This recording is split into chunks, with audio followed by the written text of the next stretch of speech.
Hamas chillingly warns families all hostages will be killed in Israeli airstrikes. The armed wing of Hamas has chilling warned all Israeli hostages being held in Gaza will be killed by Israeli airstrikes if Netanyahu does not stop his bombing campaign.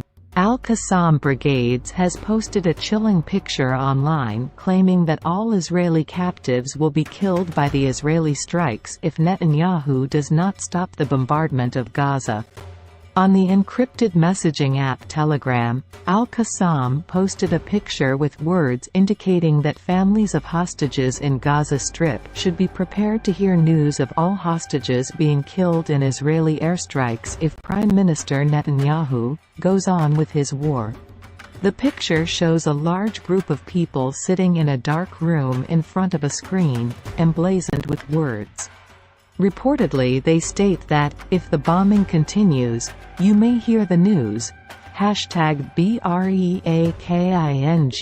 All the prisoners held by the Al-Qassam Brigades lost their lives in the bombardment of the occupation army. Another translation is, to the families of our prisoners. If Netanyahu continues the war, be prepared for such news. Another is, if Netanyahu continues the war, be prepared for the news of the killing of all Israeli prisoners in Gaza, as a result of Israeli air raids.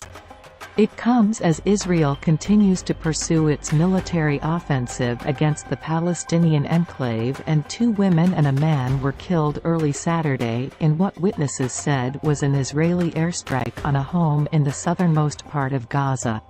The strike came less than a day after the International Court of Justice ordered Israel to do all it can to prevent death, destruction and any acts of genocide in Gaza.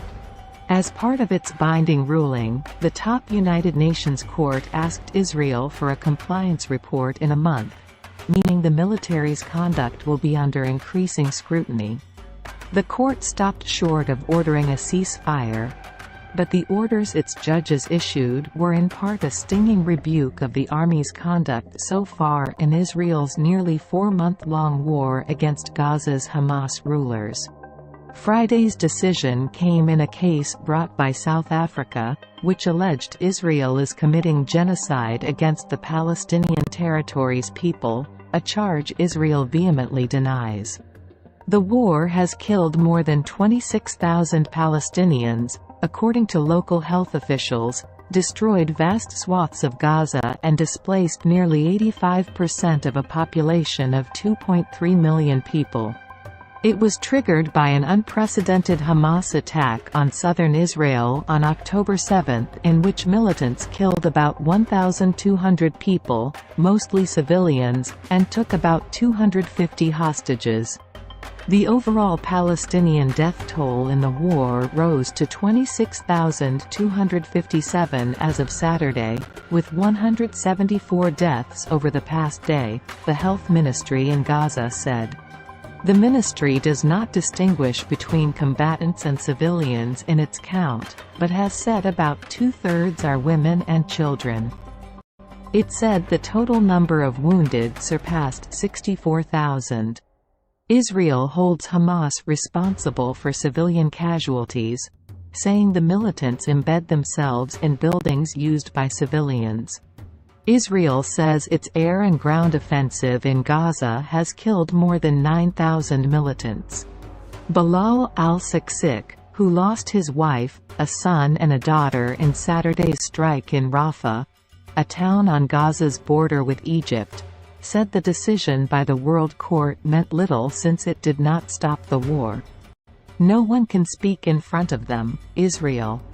America with all its greatness and strength can do nothing, he said as he stood beside the pile of rubble and twisted metal that was once his home. What can people do, who have no power or anything? He said his family was asleep when their residence was struck. Rafah and its surrounding areas are crammed with more than 1 million people after the Israeli military ordered civilians to seek refuge there from the fighting elsewhere in the territory.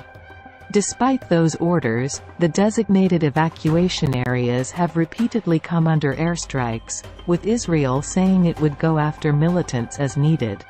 Some Gaza residents expressed dismay that the UN court based in The Hague, Netherlands, did not order an immediate end to the fighting as South Africa had requested.